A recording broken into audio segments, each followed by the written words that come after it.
ಇನ್ನು RCB ಗೆಲುವಿಗೆ Sandalwood ನಟರ ಶುಭಾಶಯ ಈಗ ಬರ್ತಾ ಇದ್ದಾವೆ. ರಮೇಶ್ ಅರವಿಂದ್ ಟೀಮ್ನಿಂದ ಈಗ RCBಗೆ ಶುಭಾಶಯ. ಸೊ RCB ಗೆಲುವಿಗೆ ಸ್ಯಾಂಡಲ್ವುಡ್ ನಟರು ಯಾವ ರೀತಿಯಾಗಿ ಶುಭಾಶಯ ಕೋರಿದ್ದಾರೆ, ಸೊ ರಮೇಶ್ ಅರವಿಂದ್ ಅವರು ಯಾವ ರೀತಿಯಾಗಿ ವಿಶ್ ಮಾಡಿದ್ದಾರೆ ಅನ್ನುವಂಥದ್ದನ್ನ ನೋಡೋಣ.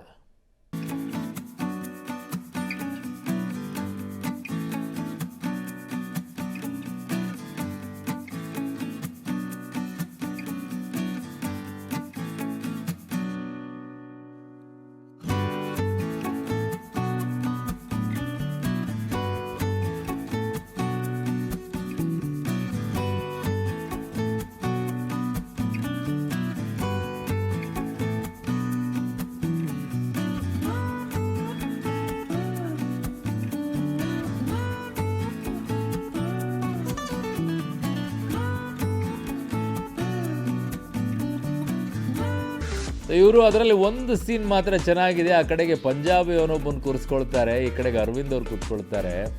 ಇಬ್ಬರು ಕೂತ್ಕೊಂಡ್ಬಿಟ್ಟು ಅಲ್ಲಿ ಅದೊಂದು ಫೈಟ್ ನಡೆಯುತ್ತೆ ನೋಡಿ ಅಲ್ಲಿ. ಸೊ ಅದನ್ನು ತೋರಿಸ್ತೀನಿ ನಿಮಗೆ, ಅದು ಬರುತ್ತೆ. ಅವ್ರವ್ರದ್ದೇ ರೀತಿಯಾದಂಥ ವಿಶನ್ನು ಮಾಡಿದ್ದಾರೆ.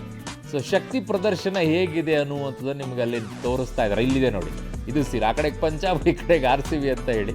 ಸೊ ಅದರಲ್ಲಿ ಸೋತಂಗಾಗುತ್ತೆ, ಆಮೇಲೆ ಗೆದ್ದು ಬಿಡ್ತಾರೆ RCB ಅಂತೇಳಿ ಅದನ್ನು ತೋರಿಸ್ತಾ ಇದ್ದಾರೆ.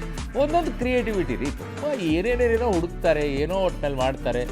ಸೊ ಇದು ಟೀಮ್ ಈಗ ಅವರೆಲ್ಲರೂ ಸೇರಿಕೊಂಡು ಈ ರೀತಿಯಾಗಿ ಮಾಡಿರೋದು ಗುಡ್ ಒನ್. ಆ್ಯಕ್ಚುಲಿ ಹೊಸ ರೀತಿಯಾದಂಥ ಪ್ರಯೋಗಗಳು ತುಂಬ ಇದ್ದಾವೆ. ಅಯ್ಯೋ ಯಾವ್ಯಾವ ರೀತಿ ನಿಮ್ಗೆ ಇಮ್ಯಾಜಿನೇಷನು ಇಲ್ಲ ಆ ರೀತಿಯಲ್ಲಿದ್ದಾವೆಲ್ಲ.